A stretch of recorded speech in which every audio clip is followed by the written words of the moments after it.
Hello and welcome. I'm Uday Pratap Singh. You're joining us on this special program on NewsX, our NewsX Business World special series on the economic stimulus package announced by the government of India. Yes, Prime Minister Modi last week announced that 20 lakh crore economic stimulus, which totals up to 10% of our GDP.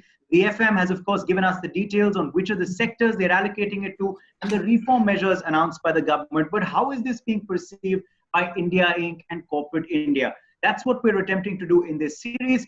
Like always, we have a very special panel joining us today on the broadcast. Mehul Agarwal, co-founder and COO of Cast24 is live with us.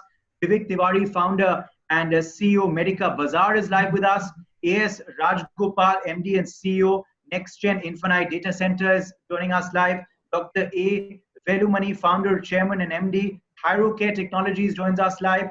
Rajiv Jain, Director, Rashi Entertainment is with us on the broadcast. V. Lakshmi Kumaran, Managing Partner, Lakshmi Kumaran Sridharan, Attorneys is also with us. Dr. Anurag Batra, Chairman and Editor-in-Chief, Business World and Exchange for Media Group is also live with us as always. And we're also being joined this evening by Dr. Nitin Parekh, CFO, Gadila Healthcare. Welcome all of you gentlemen to the show. Thank you. Let me begin with Mehul Agarwal, if I can. Now, Mehul Agarwal, my first question to you, your first reading of that package that has been announced, the measures, what is your analysis of it? What are your main takeaways from it? Before I get to your sector specific, what are your overall views on it? Yeah, thanks, Uday, for having me here. So, frankly, I think after reading the stimulus and the reform package details, which of course got shared over the last week, my frank initial reaction has been it's definitely, I think on supply side, there are tons of initiatives which do impact, I think, how supply side stimulus is going to happen. They, however, seem more oriented towards medium and long term.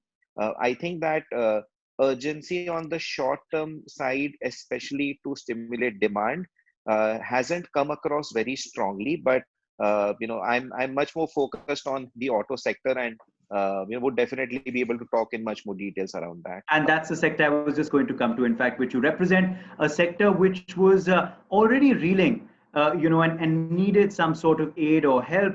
But of course, this lockdown and the pandemic has just made things very worse. April, in fact, recorded zero revenue, zero sales, apart from a few exports which went out for the auto sector. So in terms of the auto sector, what is the situation right now, Mehul, and what's the sort of aid that you expect right now from the government that is still realistically feasible? And what's the auto sector's next 2-3 months looking like? Yeah, I think overall, of course, auto sector has been under tremendous pressure over the last 15 to 18 months. I think BS4 to BS transition, BS6 transition itself has been a big impact. It's quite unfortunate while we were on the cusp of just finally getting to the end of that transition is when COVID impacted, and further everything came to a halt. I have two perspectives there. One, I think in general, for the economy, of course, it's a massive impact, and auto representing 8% of GDP, there is no way it is not going to get impacted by it. That said, what I think situationally is happening is auto as a category is seeing a lot of uptake in terms of consumer interest to now own a car. And not just car, but also two-wheelers or other personal transport vehicles, because people want to practice social distancing, people want to avoid contact, and that is, I think, one new trend which we are seeing to emerge. So, a couple of surveys that we did, to our customers and to different car owners and car buyers that we had in our database, that showed a very strong interest where people from, using public transport or private transport, cabs, etc., to travel, are actively showing interest to switch to own cars or own bikes. So 65% of them actually want to own cars. So that definitely, I think, shows a lot of positive interest towards owning a vehicle. We have started our business as well over the last 2 weeks, and we are seeing a positive uptake slowly. Okay, that's a very interesting point that you're making. That is this scare right now of COVID-19 actually impacting public transport, basically of people being anywhere where they can be in close proximity of others, actually may lead to a further demand in privately owned vehicles, be it four-wheelers or two-wheelers. So that's a ray of hope. Uday, That's some positivity. Yes, Dr. Batra. It is not just about India. In China, when 25 days back the lockdown got over, actually the two-wheeler and the three-wheeler demand just went through the roof. Yeah. So we may see a similar situation in India. What I'd like to know from Mehul is, do you think the government should have done something specifically for your sector? And if yes, what is it? So we will think about what more you need from the government and what's in the package that directly impacts your industry. Yeah, definitely. I think, frankly, the current package is not auto sector specific at all. There is an impact which will flow down based on the other liquidity measures that have been taken. But I would have loved to see direct impact on the auto sector. Three things that come to my head. One, something which people have been highlighting for a long time, impact on GST rates that apply to the sector. Cars, especially luxury cars, have GSTs which are more than 28%. Buses, trucks, etc. still have GST at 28%. That is incredibly high. And any support on that side, even if it is short term, even if it is for next 6 to 12 months, I think can make a massive impact on stimulating demand. Because the industry is reeling on the back of increased prices, especially after the BS6 transition. So GST rate cut, I think, would have been a fantastic support. There is also a talk of scrappage policy, which India has been having now for last many quarters. I think recent communication has been around this is being finalized. I think expediting that and getting it launched can be a great enabler again, because a scrappage policy in place again stimulates the demand of new purchases while helping people liquidate or scrap their old cars. So that would have been a positive. And the third point, I think, is the liquidity measures. If there could be a direct support for dealerships that exist on both new and used car side, because last 2.5 months, they have been sitting on massive inventory levels without having almost a single sale. And that has pretty much eroded a lot of margins. I'll come back to you in just a bit. Let's get in some of the others. Before we dive straight into the healthcare sector, because we have quite a few of our panelists who belong to that sector. So it's great that we can get their views on the broadcast as well. I just want to touch upon two other panelists. Rajiv Jain first, Director, Rashi Entertainment. Rajiv, your initial takeaways from what you heard from the Finance Minister and what the government has been laying out.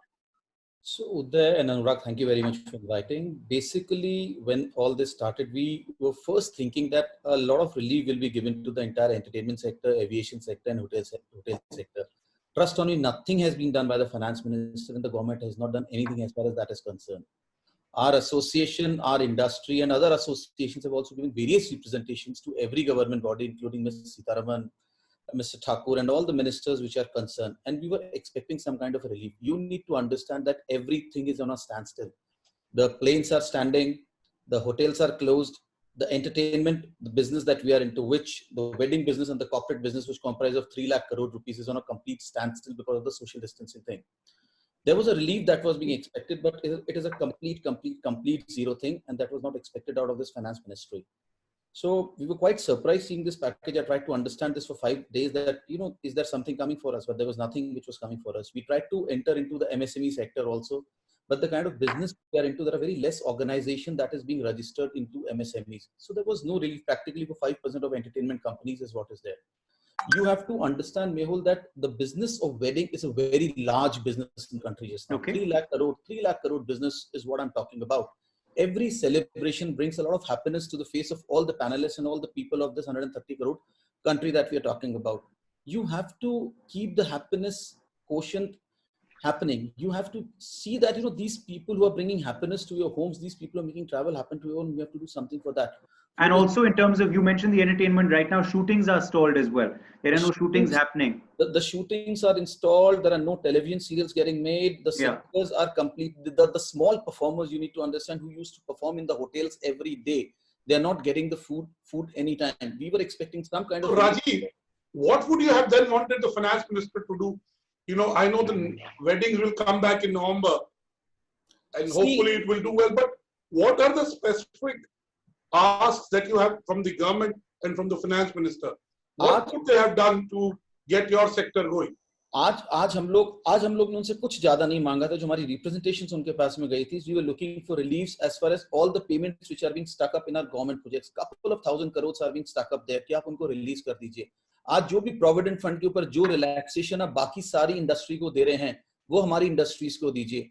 आप जितना revenue inflow और जो आप loans आसान कर सकते हैं, the size of agencies like what I run, they can survive, not a problem, because we run on a very orthodox manner. There are a couple of companies like that, but there are 90% of the companies which runs on an every day, every month recovery basis. So that has created a huge kind of impact in the industry. And every day I'm seeing one or the other company. Cash flow support. What Rajiv Jain is saying, cash flow, working capital, cash flow support, possibly a direct money transfer for employees like in Canada, like in UK. I think that's what Rajiv Jain is like saying. in Singapore, and this is entertainment industry. You have to keep these people happy. They will give you happiness. Let's take that to V. Lakshmi Kumaran now, if we can. V. Lakshmi Kumaran, your main takeaways, just to tell you about Mr. Lakshmi Kumaran, you know, he was in the government service. Then he became a lawyer, started a law firm, and his law firm employs more than 400 people, has more than 60 partners, and it's a big advisor to very large corporates on tax matters. So he talks to CFOs, CEOs, promoters, government on a daily basis, both of them. So, you know, and he also does advise the government of India on a lot of WTO issues, taxes. He's one of India's foremost expert on taxes. Mr. Lakshmi Kumaran. Oh, thank you, sir. What I understand in today's packages here, as everybody mentioned, that there is no special packages for the auto industry or the entertainment industry, etc., etc. I think the government is now looking at the rural poor and urban poor as the first priority for them, and rightly so. And they are definitely putting the money in their pocket directly. A lockdown has affected lots of people. As far as the government is concerned, any incentive to give increased production, etc., by tax incentives are concerned, that already announced already last year in the income tax, and the finance minister does not have much of elbow room in granting exemption to GST because it has to approve the GST council. And therefore, I can understand the agony of the automobile sector where the tax rates are very high. I agree with them, but unilaterally, finance minister cannot make a statement because of the constitutional limitations. But what I find is that the government is focused on increasing the liquidity. I think liquidity seems to be the mantra as far as these particular packages are concerned. Everything is surrounding that. And this, I think, is going to be the stimulus for the increasing the, once the money is available, then demand will come, and therefore the supplies will also be higher. And the focus after the rural poor and urban poor is now shifting to the MSME sector. Lot has been done, lot more can be done. And nothing to say that it is enough. But with the limited available funds, I think they have done this. But more important things, subtle things have been done, which probably people might not have noticed. For example, for the government procurement, they have said up to 200 crores, there will be no global tender. It will be only the local purchases. That's a good thing. And MSME sector definition has been redefined, which is again going to bring a lot more people under the category of MSME sectors. And if you look at the question relating to kickstarting the economy, because everybody is standing still, how do you do it? The only way is, first of all, see that IBC provisions are immediately taken care. Several sections have been suspended so that people do not bring action against the companies defaulting, saying that they must go for liquidation. That's a very important step that has been done. And I would say that banking sector, MSME sector, including the NBFC, where the government gives sovereign guarantee for 20% of this credit limits, etc., is a bold decision. And first year moratorium and then interest cap and all these things. These are the things which I think are going to be in the hands of the government.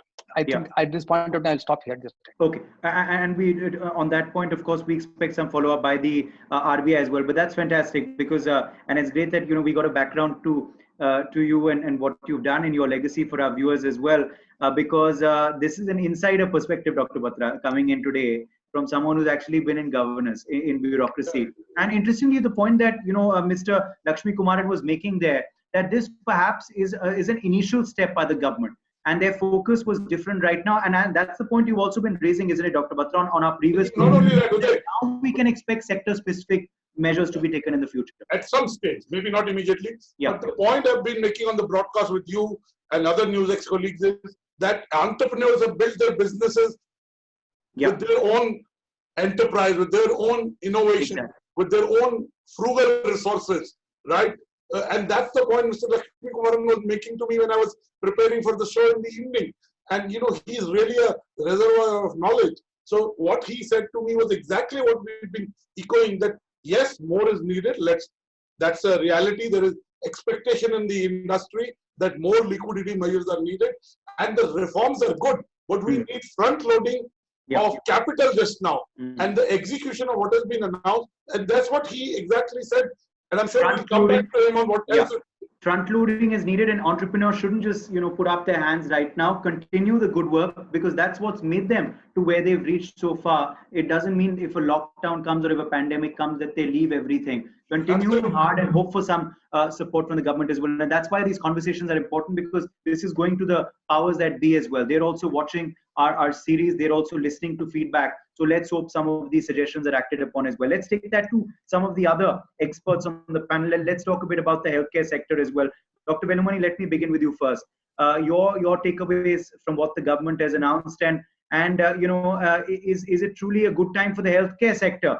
Right now, I know it's people are saying that at the end of the day, this is a time of profit for the industry. Healthcare is a service as well, but yes, there is a lot of business to be made, and it is also a contributor to GDP. So is this a time when healthcare can really be stepped up in the country? Is more funding needed? So far, what's been done by the government, is it adequate? Because we've seen a lot of announcements for the healthcare sector, specifically local hospitals and local healthcare setups across the country as well. Right.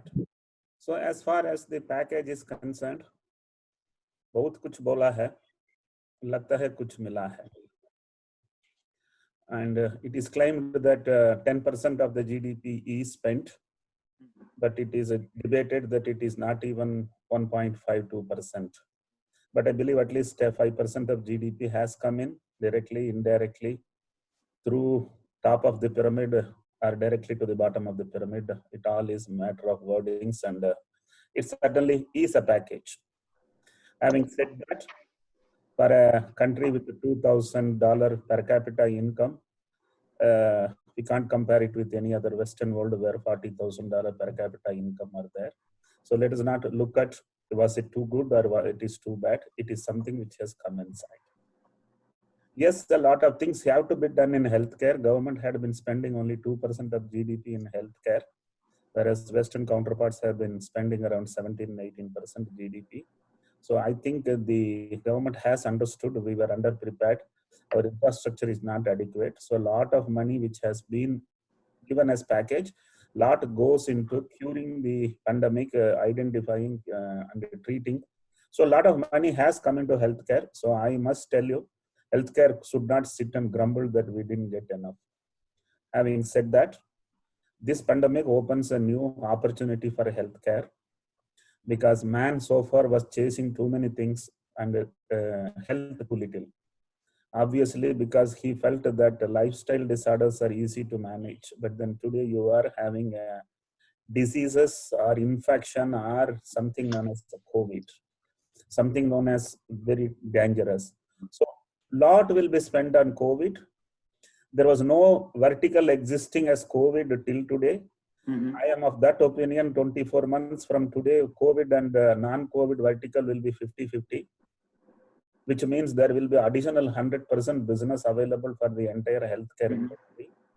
And if at all, if you take all the industries, the most promising, most surging, most powerful CAGR will be for healthcare for next 10 years. Okay. It has to be acknowledge. Let's get in Dr. Parekh also then. Dr. Nitin Parekh at that point.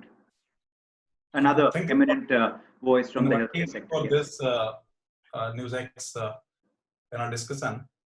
So let me begin by saying that I would first like to give views which are general views rather than taking pharma sector views. Our celebrated heroine Vidya Balan in Dirty Pictures, he gave mantra of entertainment, entertainment, entertainment. And I think this government is giving us mantra of liquidity, liquidity, liquidity. And I, to that extent, echo what Lakshmi Kumaran said, that the government focus right now is to support the survival. The growth comes next. First, you need to survive this difficult time. And therefore, the liquidity is the most important. Today, as a corporate also, what we are managing, what we are not managing on a day-to-day basis is liquidity. So we established a liquidity office, is a daily cash flow position, weekly cash flow projection, fortnightly, monthly. So the mantra is to preserve liquidity, manage cost, and then to look at growth. And therefore, I think the expectation versus reality is that while many of us expected a relief package, this is not a relief package, it's a stimulus package. And while 20 lakh crores is talked about in terms of the total outlays, as rightly mentioned, about 1/10 of that is a real, fiscal, package. So it's about 1% of GDP, not 10% of GDP. 10% is the overall package, including about 40% of that which relates to RBI, measures of liquidity. Okay. Having said so, I don't think there was much choice available with the government. If you look at the fiscal deficit, which is around 6.5% of GDP, whether there was a lot of room available in terms of giving fiscal benefits like tax reduction, perhaps not. Government, I think, is also worried about the long-term growth of the economy.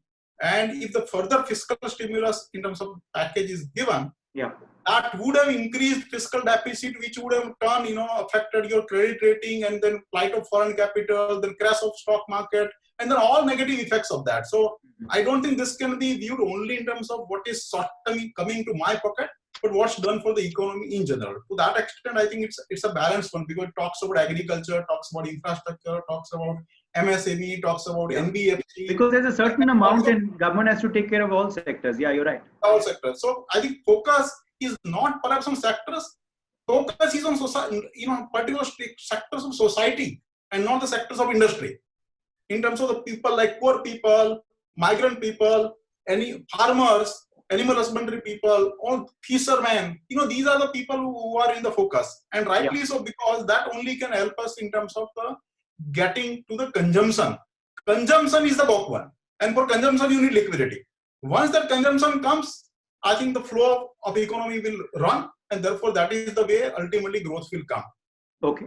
Dr. Batra, do you want to take a question? I want to ask Thomas, I want to talk to Dr. Velumani.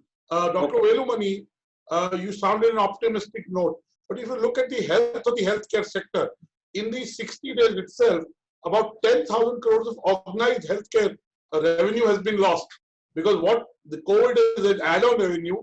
But if you look at your normal testing, I'm just taking you as an example. You look at the other diseases that or healthcare service that the hospitals will provide in this COVID time, that's been not done. So, and already the health of the healthcare sector was very, and I'm not counting the SME sector, which is neighborhood, so to say, healthcare centers, neighborhood doctor, your neighborhood clinic. So what do you think the government needs to do for the healthcare sector? Because the healthcare sector saves lives and hence creates livelihood. So the multiplier of the healthcare sector is much more than any other sector. So as far as the business currently for the last 60 days and next 60 days for the healthcare business is very poor health. COVID has occupied, non-COVID, that is the business which was running has been completely brought to zero. No hospital, no doctor, no laboratory is today working on non-COVID. And COVID, government is leading, government hospitals are leading, government laboratories are leading. So this is where private healthcare system in India has been undergoing a tremendous pressure. Only I am telling what future is positive. Currently, it is very distressing. And I didn't want to talk about it because I am a positive man and I want to look tomorrow as a positive for the industry. If I talk about today, मैं भी रोएगा, आप भी रोएंगे. Vivek, at this point, I want to get Vivek Tiwari, who's the founder of Medikabazaar. Vivek, you seem to be in a sweet spot. Your first generation, you built a healthcare medical devices marketplace, and its technology enabled. It's in the healthcare sector. You've been super busy last 60 days. So tell us what has worked for you and the economy in this package, and what more can be done by the government to support the healthcare sector and economy overall.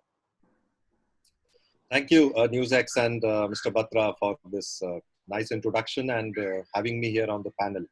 So firstly, as an Indian, I would rather feel proud the economic stimulus package which has been announced by the government of India. I think it's a great move. It's 10% of the GDP. If we look at other developing countries, Japan announced like 21% of GDP, or US announced 13% of GDP as their economic stimulus package. But I think a developing country like India, it's a great move. Now let me come to the healthcare sector. So as you know, and Dr. Velumani has already said, that our country is grossly underrepresented in terms of health system, and the present situation is really scary. What we are seeing today on ground is an evidence of fact that we have not done enough on the healthcare sector in the past. We are lucky to have such low number of cases, if by God's grace, and if it was like 500,000 or 1 million cases like other developed countries are facing, only God would have saved us. 1.1% is spent on health in economy year on year is not something which can be thought about a country which has 1,300 million population. I think we are grossly underrepresented, and we have seen the real face of it. We have seen the kind of challenges that public health workers have been facing, whether it was availability of PPEs or ventilators or any kind of COVID. As COVID and non-COVID, we have segregated these two things. But we have seen the kind of challenges faced by health workers for COVID care is really challenging and really scary. Even I'm really not happy with the kind of budget which has been allocated considering our population and kind of requirement we have.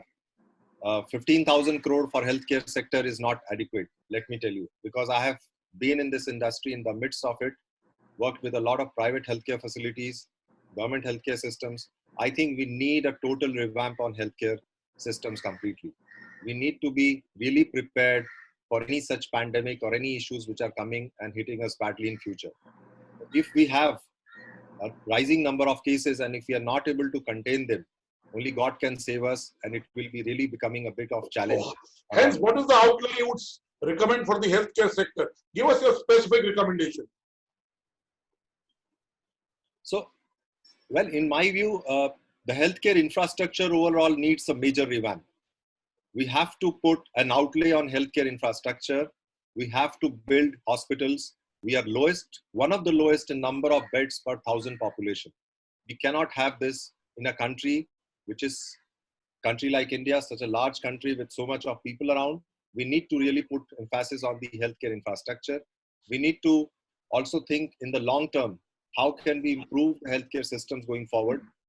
Using more and more technology, advancement in healthcare is the key today. So overall, the infrastructure is the key. That's what I would really want this to be taken as a short-term measure. Before we take a break, let's get A.S. Rajgopal onto the discussion as well. A.S. Rajgopal, welcome. Thanks for your patience. Your first comments, your main takeaways from what we've heard from Ms. Sitharaman last week, and then we'll of course get to you on your expectations looking forward now. Yeah, thanks Uday. Thanks Anurag. So I don't think the pandemic has played out yet. So in that sense, the way government approached it is more like don't change the rules of the game in the middle of the game. I think this is still more a reforms agenda rather than a stimulus agenda. I mean, if you see, it's about FDI increase in defense. It's about power sector reforms. I mean, so if you see, most of the emphasis has been around reforms. and which is good for the medium and long term. I mean, I agree that there is no happiness quotient, as Mr. Rajiv said. I think the critical factor that we need to understand is that at this point, the long term, I mean, the immediate term picture has not emerged yet, and there are both sides of story to it, in the sense that some people think that it's a rubber band effect. People, it will come back to normal very quickly once the pandemic is over. There are other thoughts, which are pretty dire in nature. Having said that, I don't think it is yet the time to take one side today. I don't do that with my business yet. So in that sense, I think the government took a middle path. It is still on the reforms agenda, which is right for the country at this moment. Of course, I mean, there are a lot of things that could have been done in the reforms itself. I mean, for example, judiciary is one of the biggest hindrance for businesses in India. There could have been a lot done on the judiciary. I mean, simple things like, paperless judiciary. I mean, very simple things could have been done. So there are things to be done on the reform side as well. But I think the agenda is still reforms. The other important thing that I see is, I think because of this reforms, a lot of money will come back into the system. Okay. For example, if you take the power sector, our transmission losses are nearly about 40% of whatever power we generate. I mean, we lose it. I think if you take Tata Power, which is a private sector, which is managing distribution, actually operates at about 12% transmission. Right. So I think there's a lot we can do there. In terms of immediate terms, I think few things could have been done to actually improve this happiness quotient that Mr. Rajiv said. I mean, see, if you take the credit card spend, we spend roughly about 4 lakh crores, individuals on credit cards. Simple things like reducing, interest rates on credit cards and the penalties, I mean, could have actually brought back a lot of happiness quotient back into the. The bank said that you can delay payments, but will still charge you for three months. Now that doesn't make sense. Yeah, it doesn't make sense. Mr. Rajgopal is absolutely right in saying that these are medium-term and long-term reforms, but we need front-loading and we need survival, tactical measures now. I think that's that's a point that has gained resonance with not just our panelists today, but in the previous days as well, Dr. Batra. Okay, I'm going to take a very short break now. We've heard all our panelists with their opening comments and their initial statements on the package and, of course, the road ahead. After the break, we'll throw it open to the panel. Everyone can jump in, dive right in, and we'll converse on the opportunities ahead for India and what really further can be done to initiate, continue, and of course, further our growth story in the new world order post-COVID-19. After the break, much more coming up. Stay with us.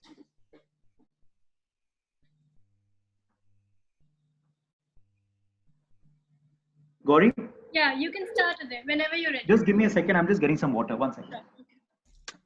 So this happens live every day. Today, because one case was found in the NewsX office and there's some contact tracing happens there. They have a 180,000 square feet office in Okla. So contact tracing is happening, so it's being recorded. Otherwise, every day for the last 1 week, it's live. It's from the studio. Good. I think very interesting panel discussion. And then it's also live on the Business World website. So normally it is live on the, we don't want to make it live, otherwise the thunder from the broadcast will play. So okay, good to go. So you see the recording icon still, right? Yeah. Okay, ready. Okay.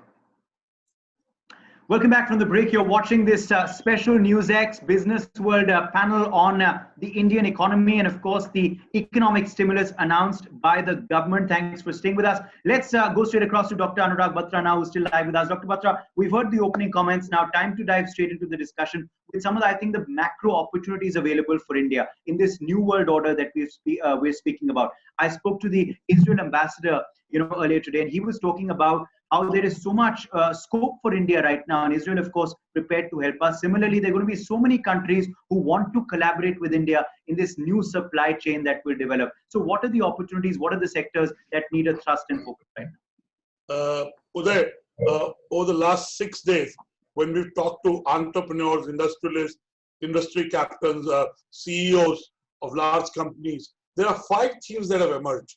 If I had to sum up the last 5 days sentiment. One, everyone is grateful for the package and sees that the government is making effort and welcomes the reforms. However, there are there are sectors that have not been accounted for, possibly because the government doesn't want a supply there. They doesn't want this demand also to be there. Possibly they'll come in the second stage. Third is there was an expectation of a cash flow, support, because most SME entrepreneurs feel that they don't need a loan. They need a, so to say, a free capital. They don't need a loan. Fourth is, the fact is, even for what has been announced, there has to be granularity and execution. And fifth, that the government will have to do more over the next 4 weeks, 6 weeks, 8 weeks, and continue to look at sectors. And wherever there is a sectoral intervention required, we'll have to do that. At this point, I want to come to Mr. A.S. Rajgopal. Mr. Rajgopal, technology. Today we are doing this broadcast through technology. Now, if technology is going to enable telemedicine, if technology is going to enable content, if technology is going to enable education, we've not done anything for the telecom sector. You come from a IT backbone sector. Now, what are the things that the government could have done specifically for your sector? I don't think anything could have been done in the short term so quickly. But I think when government will announce these priority verticals where government will have a niche play and then there will be private players. I mean, I think telecom and IT will be one of those sectors. So at this point, I think I believe that government should take care of the poor and businesses should take care of the employees. But if you see, one of the reasons why people were actually indoors today is because technology enabled it. People have started watching more TV during daytime. I think it went up by about 40%. It's technology which is enabled that we are not really bored at home. In fact, for us, if you see, we've not gone down. I mean, we continue our business. Most of our revenues come from subscription revenue, so we don't actually see that downturn at all. In fact, I mean, we could have a revenue increase even in the first quarter. So we are doing pretty good. But be it healthcare, there is a lot that is happening on technology, and technology can actually accelerate whatever we have to do in terms of reaching the healthcare to the wide population of India. It's the same thing in education. I think there is a lot of work being done. Already there is, like if you take my children, they've been attending school, which is the good part. They are doing a 9 to 3 school because of technology. So I think education and healthcare, there is a lot that has started off already. If you see, all the businesses now are looking at digitization a lot more. So we are actually working on many new initiatives with most of our customers. Even Mehul's automotive industry is really looking at technology enabling the buying process. So across sector, there is, I see that technology. Virtual drives. Can you test drive a car virtually? No, I won't do that. Yeah. But it's a possibility. Yeah. It's a possibility, and today, it may happen faster than you and me think. Yes. So, it will happen. In a lot of sectors, e-demos have become a part of life. There are today, when you buy garments, there's technology where you can go into a technical glove and, you can touch and feel the garment.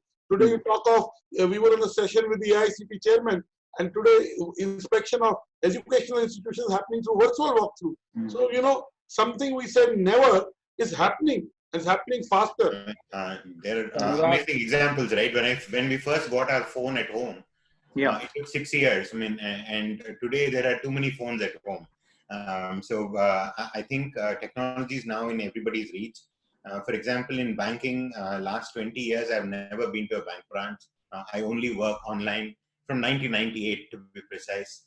So I think technology is already there. Now more businesses are absorbing it. So what I want to know from each panelist is, what is good in the package? What more can be done so that the government can take notice? Government knows everything, but sometimes good suggestions can Yeah. come from anyone. Uday. I think Rajiv Jain has a quick intervention to make, and then that's a very So, pertinent question you've asked. We'll take it. Anurag, whatever Rajgopal has said, as an industry, as a wedding industry, I was on a session day before yesterday for Travel TV, and I was very clear that if we promote these Zoom webinars, if we promote the technology, our business will be finished. We are into business of experiences. Yeah. We are into business of relationship sharing. We are into business of physically experiencing.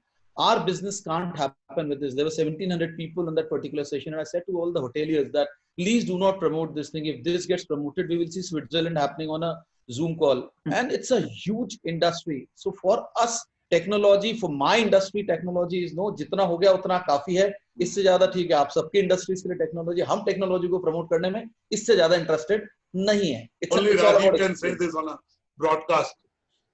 Yeah, but Anurag, just on that point, one thing I would also like to add. So, I strongly feel technology adoption, if anything, has magnified over the last 60 days. I think across age groups, certainly comfort of people to deal with things on mobile or internet and to transact and to adopt or have Zoom calls or Google Talks across age groups. Like my parents are able to do that. I think that is incredible adoption. And what we are seeing as well is, like 30% people are willing to buy a car entirely online without having any physical touch, right? And it is incredibly difficult to imagine this would have happened otherwise. So I actually feel technology adoption might be the only silver lining out of this entire crisis. Absolutely, and also the rural push of digital technology. I mean, look at the kind of global validation coming in for Geo at this point. From huge international in investment. US, there is a company which only sells used car on a click of a button. You can't see it physically, and it's more than $10 billion valued at this point of time. Yeah. In India, we don't have any such solutions, but now I think even as a company, Cars24 wants to pilot those answers which otherwise we never imagined would exist at this point of time. So we might have our opinions on it may impact positively or negatively in the short run, but I think technology is here to stay, and it's better we all migrate and change ourselves towards dealing with it. Do you want to, Dr. Batra, now do you want to throw that larger question open to the panel now? I think I want to get in Mr. Lakshmi Kumaran. Yeah. Mr. Lakshmi Kumaran, the private sector, the government. Tell us what the government can possibly do to answer some of the requests that the industry has. What is the leeway that the government has, and what can we expect more from the government? I know you always believe in self-reliance, but still, the government can be the biggest catalyst. Before answering your question, Mr. Rajagopal raised an issue relating to the judicial reforms and all. And I must say, how the technology has evolved and developed and actually helping the judiciary. Today, Supreme Court hearings are taking place video conference. Yeah. Without any difficulty whatsoever. No glitches. And arguments are going on, and the judges are very comfortable in muting, unmuting, and all the things. They're able to see the arguments. They're giving decisions, filing or e-filings. We don't have to go to Supreme Court. There is no need for crowding there, etc. I think it is going to go stay. They're just for information. And one more thing also, we always feel, and then it is correctly also. Mr. Lakshmi Kumaran, then what happens to the chai wala in Supreme Court? The guy who runs the canteen. You are clearly not thinking about him. Sir, he will do something else. Sir. Don't worry, sir. All these people will all find another. Our entrepreneurs are really enterprising, sir. Don't worry, sir. They will provide some solution to you. Don't worry. Now, with regard to the judiciary, we always say there is a lot of pendency. I agree. But look at the type of new legislations coming in, new business methods coming in, new technologies coming in. Existing laws are not able to take care of the new development of technology and business methods. It is judiciary has to come in. And the number of judges created and the number of legislatures have been coming in, there is a disproportionate thing. And therefore, there is exodus of files and disputes coming in and the limited number. So therefore, I would say, I won't say sympathize, but we must really understand the position of the judiciary, and they work very hard. I must tell you, I've been practicing the Supreme Court last about 30 years or so. They work much more than a lawyer. I'm telling you that. They're really. and the lawyers are paid disproportionately high as against the, I mean, I don't mind saying that. I'm not talking about all lawyers, but at least I should make a confession before this audience here. But as compared to these lawyers or sports persons or film personalities and other things, etc., who are paid high, as against that, if you the doctors or the researchers, etc., I think the disparity is very, very stark naked. Okay. I think something needs to be done on that particular thing. But coming back to the Mr. Batra's question, what government can do? I can do. If they don't do anything, sir, we'll be better off. Just leave it in peace. If the tax administration or compliance, etc., are taking place online, etc., for 2 years or 1 year, if you don't touch them, etc., I think economy will boom. So I would say, as far as the government is concerned, on the compliance side and also from the judicial side, legal side, if they leave the economy intact without getting into further difficulties, I think the economy will boom. I'm telling you. In fact, they say India economy develops in the night, not in the daytime. Okay, very interesting. Interesting argument put forth there. Dr. Parekh, I think, wanted to come in earlier. Dr. Parekh, yes, you had a point to raise.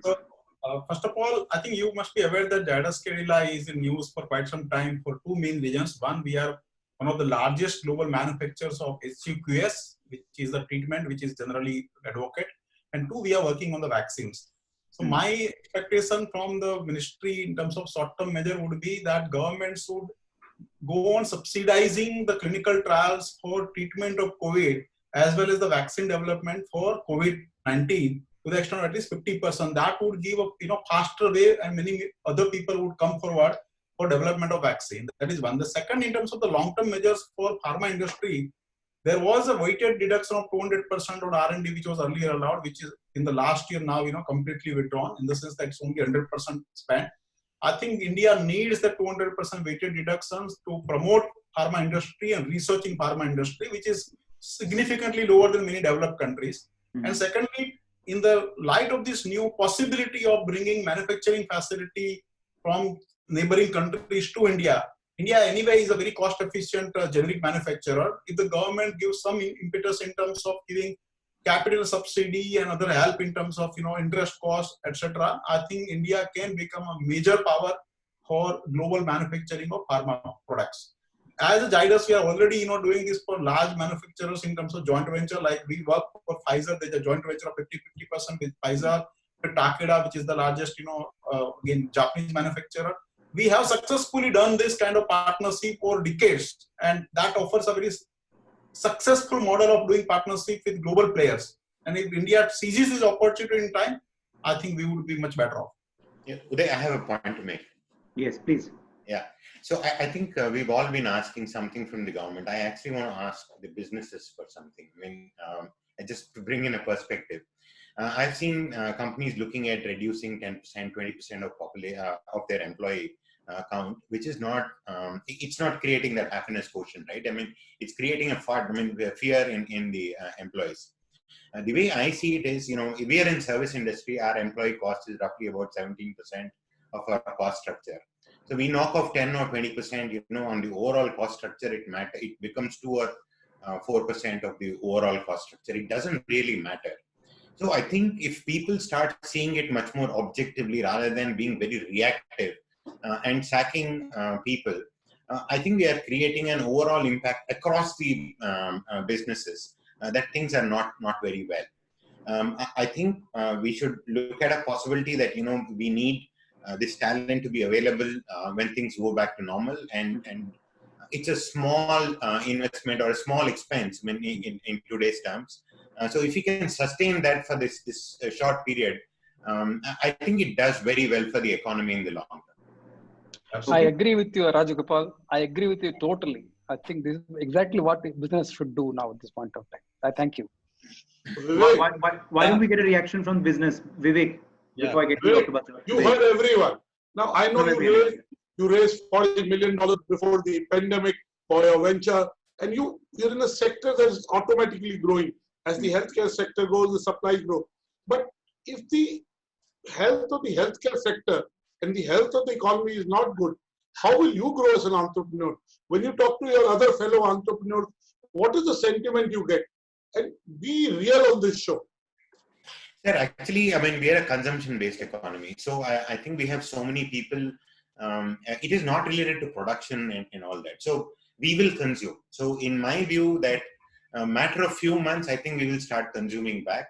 I'm not saying that we will grow, but all I'm saying is that the impact may not be so bad as we are assuming, because and most of it is actually essentials that we consume, because the population which is actually capable of doing discretionary spends is actually very small. Yeah, but you know what happens to ventures that in the next 60 days, 90 days die because they have no cash flow support, there are no sales happening. Yes. So, you know, that is a reality too. You know, we've already lost more than 2 crore jobs if you look at the job data. So, Vivek, what happens when we are dealing with such a situation? Vivek Tiwari of Medikabazaar? Yeah. Thank you, Anurag. I think the question was marked to me, but it's okay. Okay, so just speaking my mind, you know, I have been talking to fellow entrepreneurs. I've been talking to a lot of people in the startup sector. I think the situation is not good.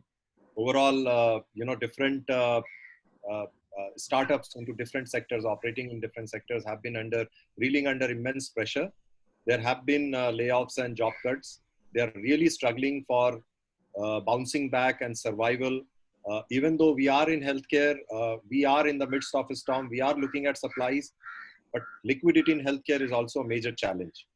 As brought by Dr. Velumani, that the present status, healthcare facilities are non-functional for last 60 days.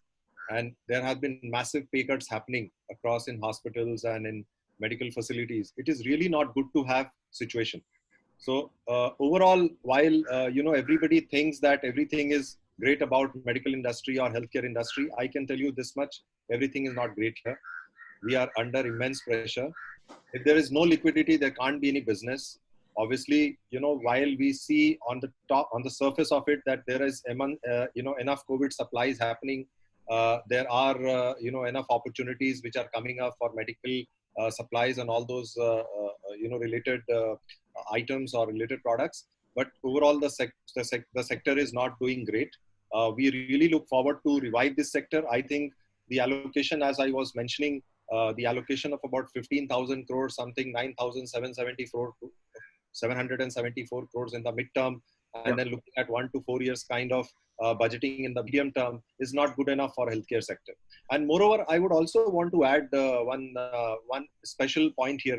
While our country is quite sufficient now in terms of a lot of supplies and all, government should open up exports immediately, because that would bring a lot of currency in, because other countries are taking a lot of opportunity away from India. We should be self-sustaining, self-surviving. I don't find a reason why we should have a prohibition when our country is fully sufficient to even export masks or something like that. You know, we have major requests coming from different countries. Dr. Velumani, we're running short of time. Dr. Velumani, your initial expectation, what the government can do, what is still feasible, what's in their hand, what is realistically what you expect in the days ahead. You'll have to just unmute yourself, Dr. Velumani.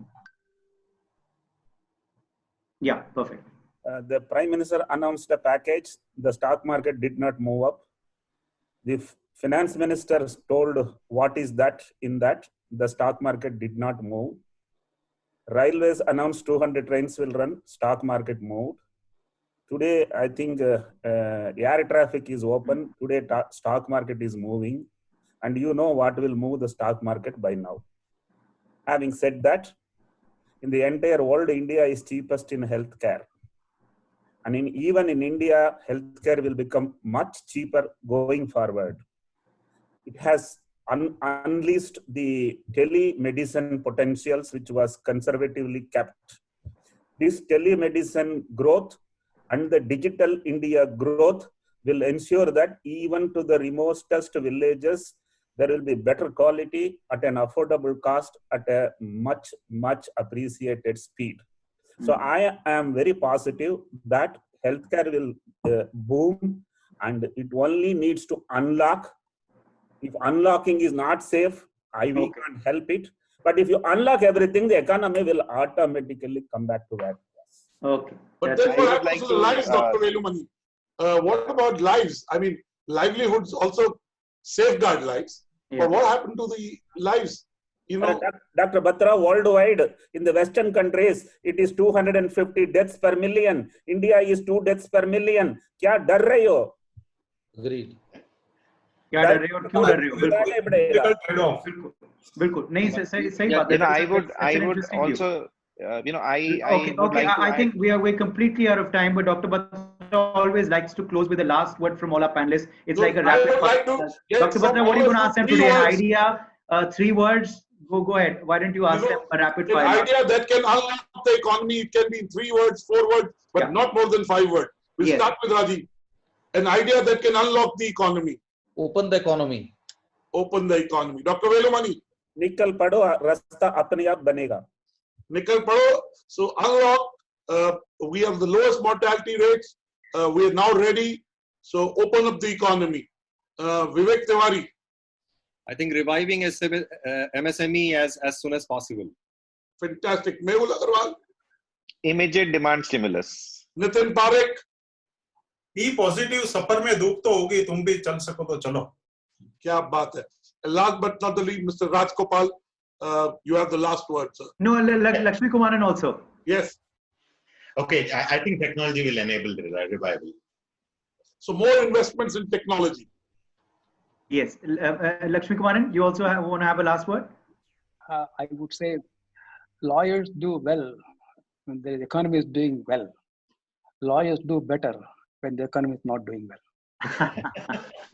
Okay. Well, at the end of the day, it's very important to see positivity even in the time of adversity. And I think that's what we are attempting to do through these special panel discussions. Hope you enjoyed today's episode of our NewsX Business World economic panel discussion. We'll, of course, continue these conversations and, hopefully together build a stronger and more resilient India even after this COVID-19 pandemic ends. For today, thank you so much to all of our guests for joining us. Thanks to our viewers also for being with us. We'll be back with lots more.